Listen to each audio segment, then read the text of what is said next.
Buenos días amigos desde la localidad de Genalguacil. Bueno, segunda etapa, vamos a llegar a Benaládí. Al igual que han hecho los protagonistas de esta obra, nos hemos dado una buena descansa la noche pasada.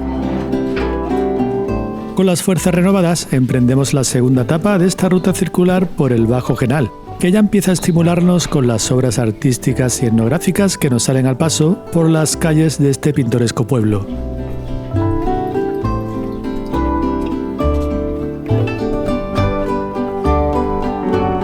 Entre estas últimas encontramos la Fuente de la Alberquilla. Es una obra contemporánea que exhibe el escudo de Genalguacil en su gran frontón triangular. Su iconografía consta de un león rampante sosteniendo una espada que se cruza con una hoja de palma. Un panel de azulejos cercano nos informa que esta simbología recuerda la victoria que obtuvo esta villa frente a los franceses en 1810. Además, nos dice que el nombre de Genalguacil proviene del árabe Gena Awasit, que significa Jardines del Visir. Otro mural, en cambio, señala dónde se localizan algunas de las obras artísticas más interesantes del callejero. Terminamos de salir de la urbe por su calle real para incorporarnos posteriormente a la carretera MA 8304. Los 400 metros que pisaremos por este asfalto nos ofrecen fantásticas vistas al sur. El día anterior ya escudriñamos algunos perfiles de Sierra Bermeja, pero hoy reparamos en los de Sierra Crestellina, con los resaltes de Pico Las Chapas y Pico Casares, de 943 y 906 metros de altura respectivamente. Abandonamos el pueblo museo de Genalguacil y antes de acometer el primer descenso riguroso de la jornada, damos un vistazo a Benarrabá, al cobijo del Cerro El Lavadero y las cumbres del Puerto del Espino. Benarrabá es el primer pueblo que visitaremos en esta jornada, pero como hemos observado, se encuentra en altura en la otra cara del escarpado Valle del Genal. Para alcanzar este río tendremos que descender por esta depresión perteneciente al paso de uno de sus afluentes, el río Armalchal.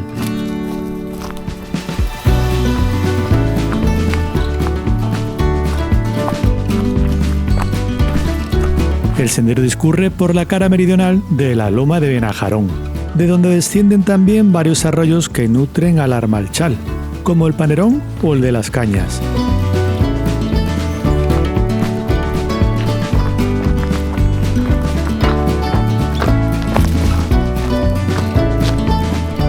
Una buena masa de alcornoques pueblan estas laderas que van endureciendo sus pendientes conforme avanzamos.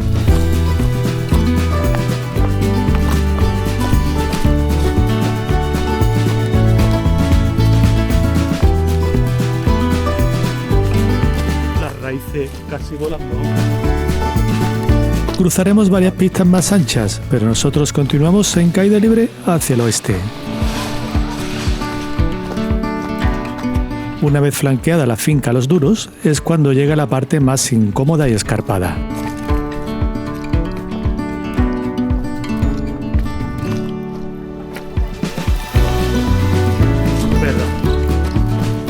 Un camino casi cincelado en la roca conseguirá llevarnos finalmente a lo profundo del valle.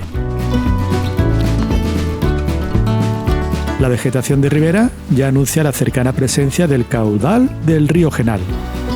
El Armalchal, en cambio, desemboca en este río varios metros más al sur. Un pasillo de cañaverales nos escolta este último trecho antes de dejarnos escapar a cielo abierto para disfrutar de este entorno conocido como Prados de la Escribana. Mampostería y cemento levantan un puente que nos ayuda a cruzar el curso del Genal. Este caudal continúa su periplo hacia el suroeste para fundirse con las aguas del Guadiaro, en el término municipal de Casares.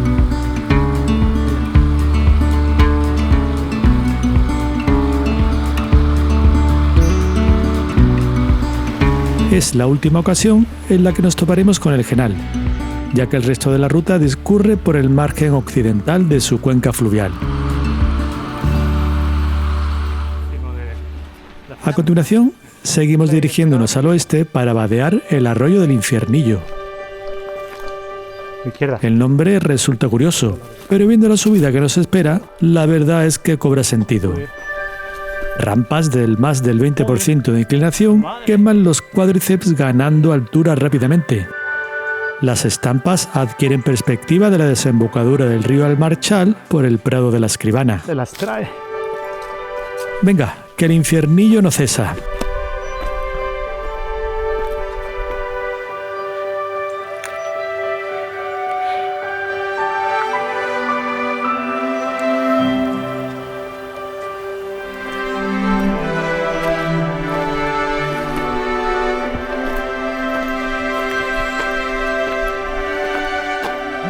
Después de los primeros 700 metros de ascenso, la senda se toma un respiro conectando con una pista más ancha. Por aquí podremos sotear el nordeste para adivinar las blancas casas de Jubrique, la loma de los Ollones y el cerro de la Fuente del Corcito de 1086 metros de altitud.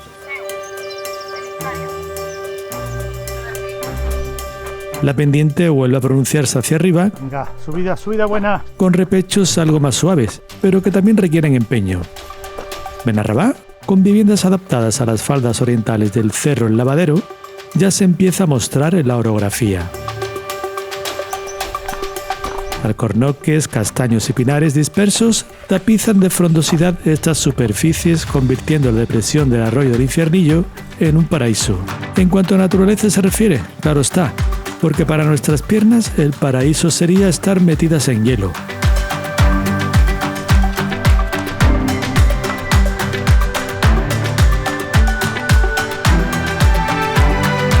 Con todo, conseguimos llegar al pueblo de Benarrabá, que nos recibe con un marco urbano en el que resalta sobremanera la infraestructura de su iglesia de Nuestra Señora de la Encarnación. Un templo de 3 naves y con grandes proporciones, teniendo en cuenta las dimensiones de la localidad. Es de estilo barroco, construido en la primera mitad del siglo XVIII, aunque en el XIX sufrió una reconstrucción. Se dice que podría estar levantada sobre una antigua mezquita, hecho que tendría sentido viendo el trazado urbano que bebe directamente de su pasado musulmán. Calles estrechas e intrincadas nos van dirigiendo a la zona alta de la villa.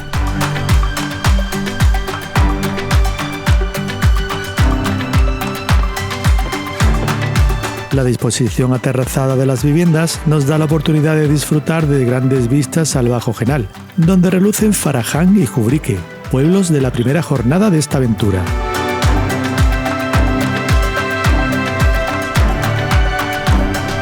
Los despistes hacen que salgamos de la urbe de una manera algo rocambolesca. Lo hacemos por el extremo noroccidental, incorporándonos a una pista de tierra que continúa progresando por el valle del arroyo del Infiernillo.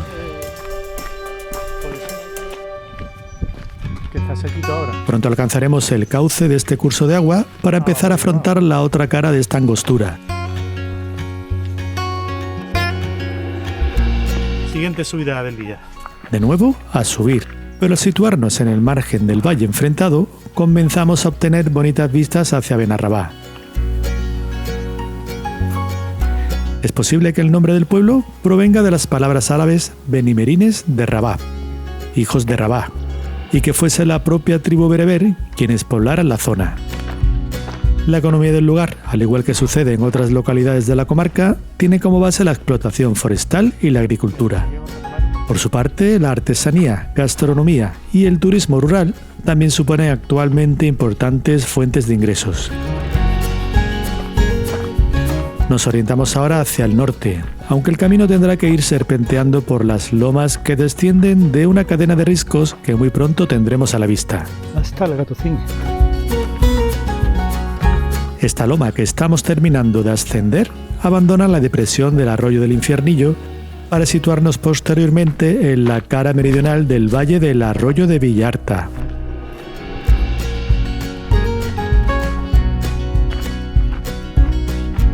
La nueva situación nos devuelve ya al oeste los primeros mogotes calizos. Estos que vemos se alzan a la espalda del pueblo de Algatocín. Al este, en cambio, las panorámicas se abren todavía más para ir sumando localizaciones al escenario. Qué lejos queda ya Genalguacil. Igualmente desde aquí vemos cómo la cuenca del arroyo de Villarta se funde con la del arroyo de Algatocín para llegar a un oculto genal.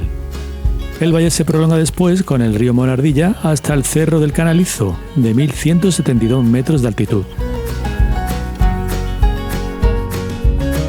Disfrutamos ahora de unos perfiles más generosos que nos permiten tomar aire y avanzar con algo más de ritmo.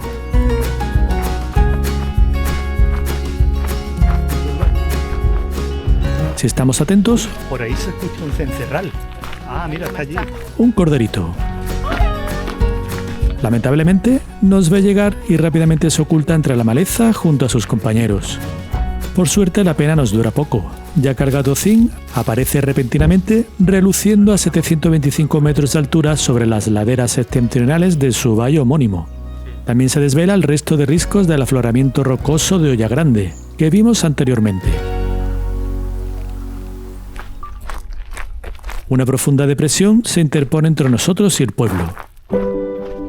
Llegar a él es más enrevesado de lo que parece, puesto que el trazado tendrá que zigzaguear por la orografía para salvar los escarpes.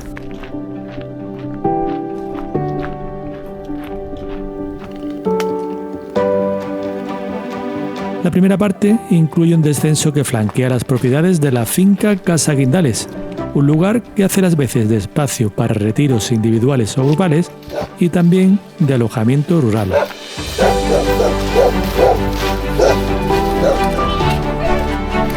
Justo después, el camino cruza el arroyo del Gatocín. Nos queda muy poquito para llegar al Gatocín, donde vamos a hacer la parada del... Aquí empieza la segunda parte de este tramo que implica un ascenso. Primero por cómoda pista de tierra, para luego incorporarse a una estrecha senda de firme más irregular. Vadeamos un pequeño riachuelo tributario del Algatocín y continuamos progresando por una subida que se endurece. Un terreno rocoso dificulta un poco más el paso y las rampas incrementan su inclinación.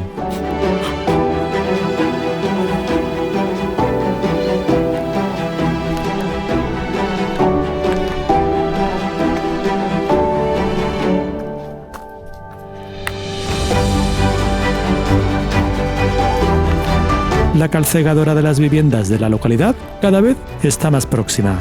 Un poquito más cerquita. Los últimos cientos de metros que nos introducirán en las calles del Gatocín los haremos por empinadas pistas cimentadas. Desde luego hoy nos vamos a ganar el almuerzo. De la calle Alameda de Andalucía subimos después por la calle La Fuente, de la que asoma un cruceiro perteneciente a la Ermita del Calvario. La apretada agenda de hoy nos va a impedir llegar hasta allá arriba, pero en cambio nos dará la oportunidad de ver un antiguo horno de leña. Este hito etnográfico es usado para hacer pan tanto por los vecinos de la localidad como de otros municipios. Al parecer, Algatocín tiene arraigada una fuerte tradición panadera. Por su parte, el track de nuestra ruta también nos hará visible la fachada meridional de la iglesia de Nuestra Señora del Rosario. El templo fue levantado en el siglo XVI, aunque se reformó en el XVIII. Hay quien dice que se construyó sobre los cimientos de un antiguo palacio árabe. Lo que llama más la atención de su torre campanario es que está coronada por medio de una cúpula azul de cerámica. Muy cerca de allí damos con el mesón La Ermita, donde celebramos la consecución de la jornada mañanera.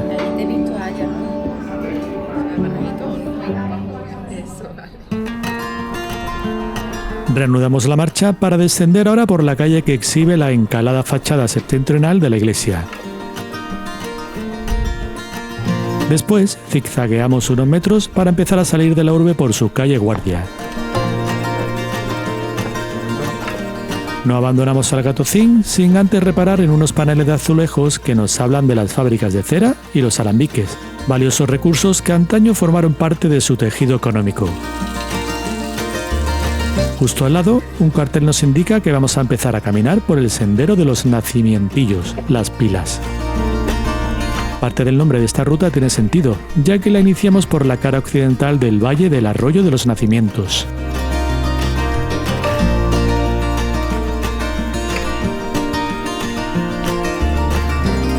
Las numerosas fincas residenciales que por aquí se reparten tienen el privilegio de gozar de fantásticas vistas al Cerro del Lobo y al paisaje ya familiar de Oriente.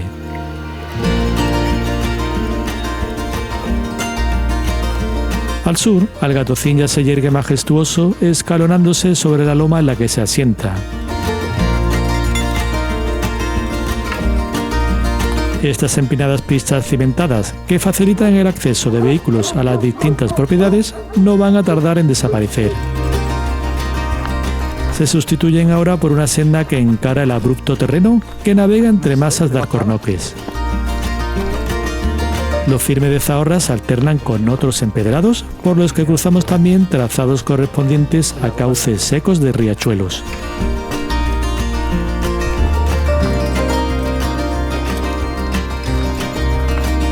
Una bajada exigente y algo incómoda que realizamos con la luz del sol cayendo sobre nuestras espaldas.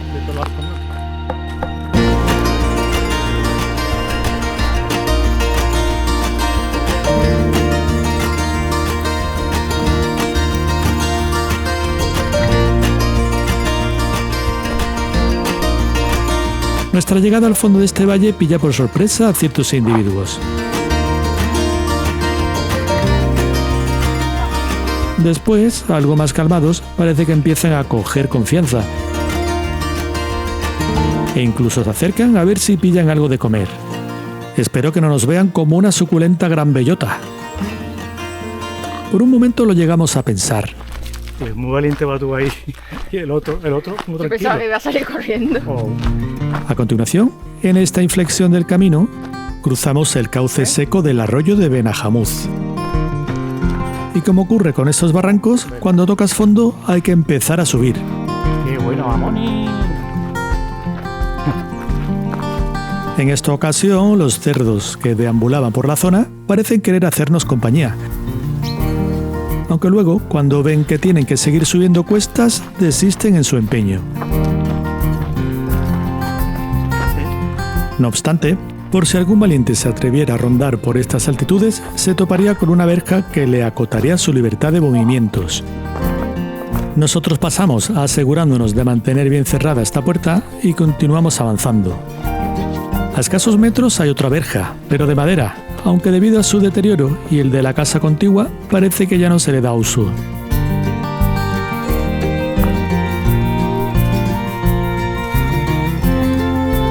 Encinas, pinos y alcornoques nos cobijan en este ascenso por la vertiente norte del valle de Benajamuz, transitando una zona conocida como el Bailadero.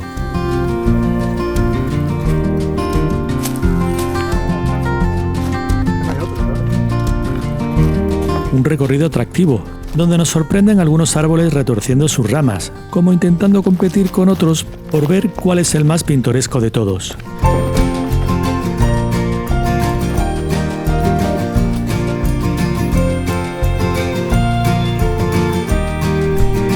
Este hecho, sumado a las vistas que hay hacia oriente, permiten que esta subida no resulte tan agotadora. Además, las pausas para tomar aire son necesarias, claro está. Con todo, sobre los 675 metros de altura, coronamos este ascenso para descanso de nuestras piernas y para tener ya la vista Benalauría, el siguiente pueblo a nuestro paso.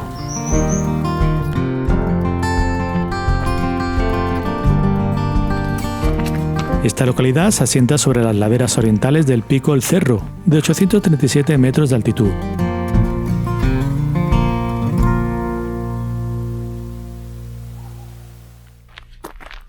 No vamos a poder dedicarle mucho tiempo al lugar, ya que la luz del atardecer empieza a proyectar las sombras de los perfiles montañosos en el terreno, y todavía nos queda un trecho por recorrer, y no queremos que nos anochezca.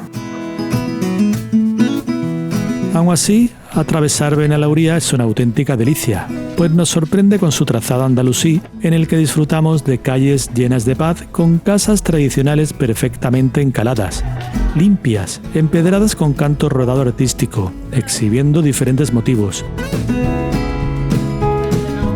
Todo ello aderezado con multitud de macetas, con flores, geranios, bugambillas y plantas aromáticas dispuestas a los pies de puertas de madera, en ventanas y balcones de rejas artesanales, etc.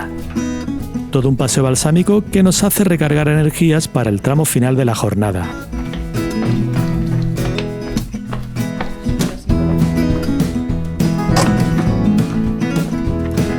Salimos de Benalauría por su extremo norte, caminando la calle Moraleda, donde encontramos la fuente y lavadero de la alberca.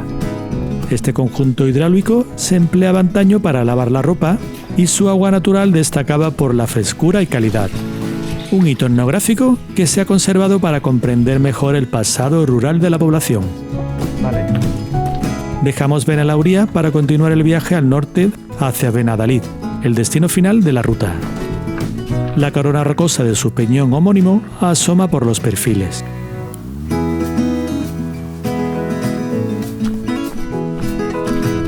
Cruzamos el arroyo de las Veguelas por un entablado de madera e iniciamos el último ascenso riguroso del día.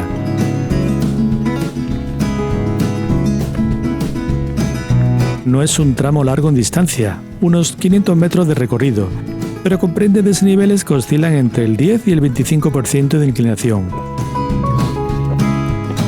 Estos datos, a la altura de la etapa en la que nos encontramos, ya empiezan a pesar.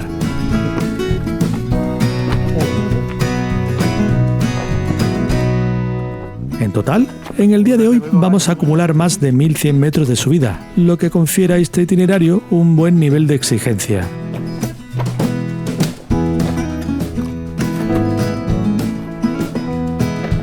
Una pista de tierra más ancha anuncia el final de esta subida.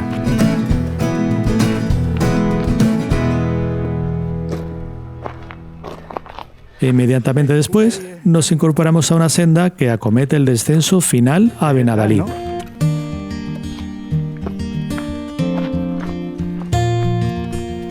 Por aquí vamos perfilando el dibujo de los pliegues orográficos que descienden del puerto de la Horca, esos que poco a poco nos van descubriendo el bonito paisaje en el que se ubica nuestra meta. Entre los edificios de la urbe resalta sobremanera una antigua construcción situada en el extremo norte. Se trata del castillo de Benadalid. Pronto nos encontraremos frente a las puertas de este monumento declarado bien de interés cultural. Mientras tanto, seguimos disfrutando de las estampas de este pueblo de trazado andalusí que adapta las calles a la topografía.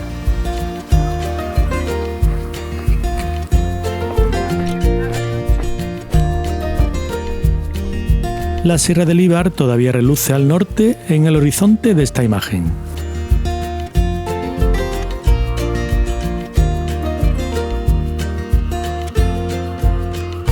Entramos en el pueblo para buscar la calle Real, una de las arterias principales que nos servirá de guía para atravesar esta histórica villa.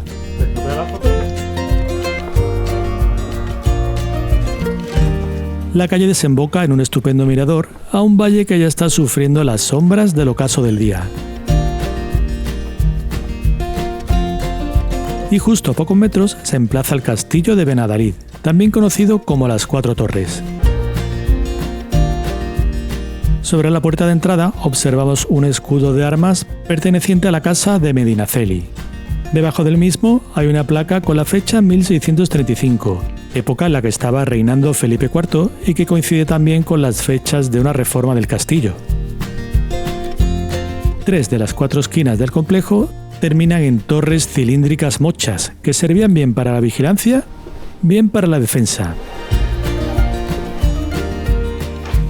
Hay quien dice que los orígenes de este edificio son romanos, pero el documento más antiguo que se ha encontrado referente a esta obra es del año 1286. Este monumento ha poseído gran relevancia en la historia de Benadalid, ya que el escudo municipal alberga la imagen de un castillo. Desde 1821, la fortaleza da descanso a los difuntos empleándose como cementerio. Y descanso es el que necesitamos nosotros tras este día tan completo. Toca coger fuerzas para encarar la última etapa de esta ruta circular por el Valle del Bajo Genal. Hasta la próxima.